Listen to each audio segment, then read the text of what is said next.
The views and opinions expressed by Pete Motzley and Poophead of the Week do not represent the views of the staff and DJs of 89X, WLNX FM. And now the poop quote of the day, brought to you by Nancy Reagan. I do not intend for this to take a political tone. I'm just here for the drugs. I'm not going to lie to you. With 3 weeks before graduation, my head is in a log jam.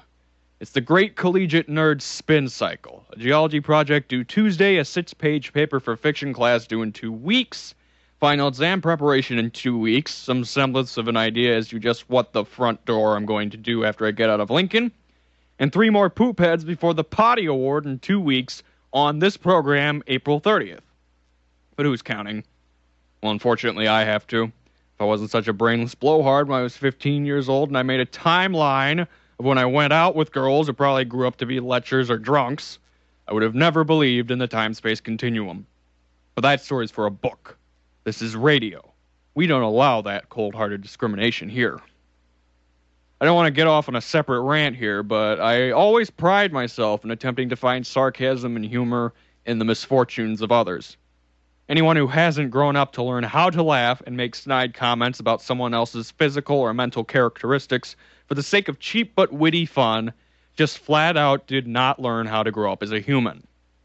I think about those troubled youngsters who might have grown up in a bad part of town, learning through their even more knuckleheaded parents that there are only 7 ways to settle feuds with people: gang warfare in a back alley, guns, knives, arson, bar fight, overdosing on heroin, or backyard wrestling.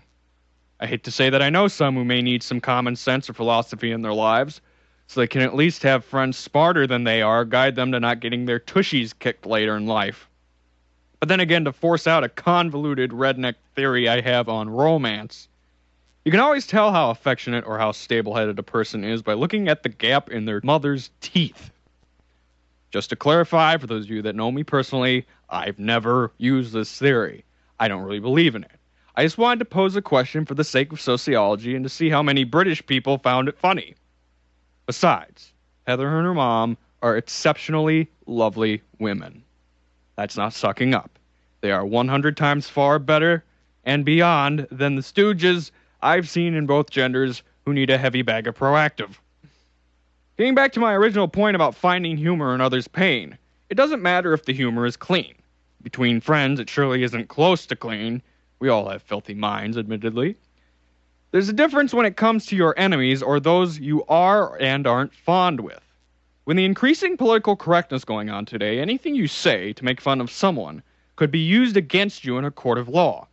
And if the joke is against someone across town you hate with a passion and whose mother is a troll, even if it was a slight jab, you're bound to get your head shoved up your carcass by 20 people who allegedly learned to fight in the mean streets.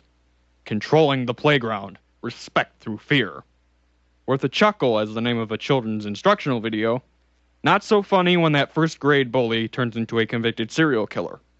Or even worse, a Washington politician in support of a jobs-killing legislative measure. It would be funny if the comparison weren't so true.